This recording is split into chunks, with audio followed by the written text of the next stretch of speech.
নমস্কার। 2রা ফেব্রুয়ারি 2025 সরস্বতী পুজোর দিন নির্ঘণ্ট।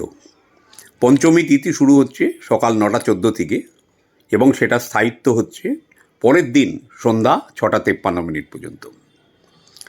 সরস্বতী পুজোর দিনে অনেক পুণ্য যোগ কিন্তু সৃষ্টি হচ্ছে।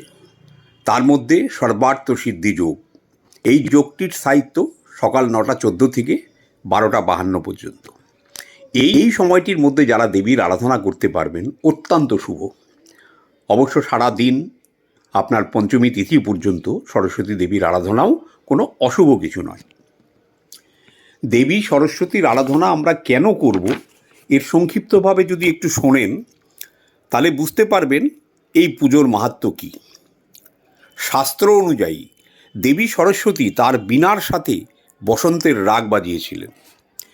প্রকৃতি তার বীণার ধ্বনি থেকে কিন্তু বাক ও সঙ্গীত লাভ করে। দেবী জ্ঞান ও প্রজ্ঞা দান করেছেন, যা থেকে জ্ঞানের আলো প্রসারিত হয়েছে এই বিশ্বে। তাই বসন্ত পঞ্চমীর এই দিনে আমরা দেবী সরস্বতীর বন্দনা করে থাকি। সরস্বতী পুজোর আরেকটি মাহাত্ম্য হচ্ছে যে মানুষের জীবনে যদি সফলতা দেখতে চান, তার যে ফাউন্ডেশন মানে যে পিলারের ওপর দাঁড়িয়ে সে উপার্জন করবে, উপার্জনক্ষম হবে, তার প্রতিটা ইঞ্চি ইঞ্চি কিন্তু মা সরস্বতীর কৃপায় আমাদের লাভ হয়।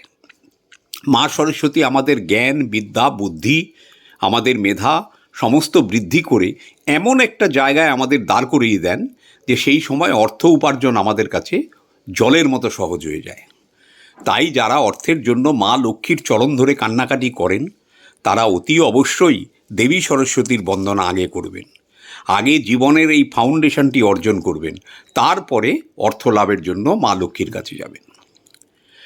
সরস্বতী পুজোর দিন দেবীকে একটি হলুদ আসনে স্থাপনা করলে অত্যন্ত শুভ। না পারলে আপনার যে কালার অ্যাভেলেবল তাতেই করবেন।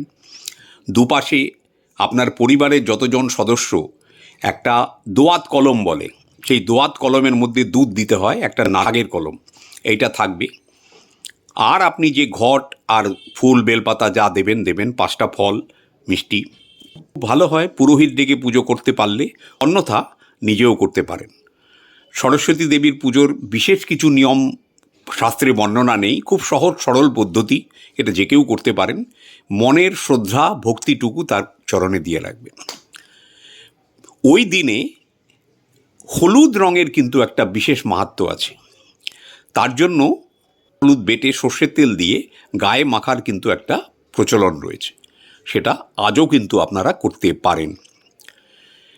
সরস্বতী পুজোর পরের দিন সকালবেলা আবার স্নান টান করে একটি সাদা কাগজে ওই যে দোয়াতের কলম, খাগের কলম, সেইটা দিয়ে যদি পারেন এই দেবীর মন্ত্রটি লিখবেন এবং মায়ের পায়ে অর্পণ করবেন।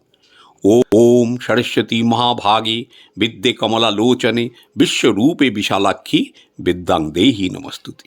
যাদের কাছে এটা বড় মনে হবে তারা শুধু লিখবেন ওম সরস্বতী নমঃ, ওম সরস্বতী নমঃ, ওম সরস্বতী নমঃ বিদ্যাং দেহি বুদ্ধিং দেহি, লিখে মায়ের পায়ে ওটা অর্পণ করে দেবেন।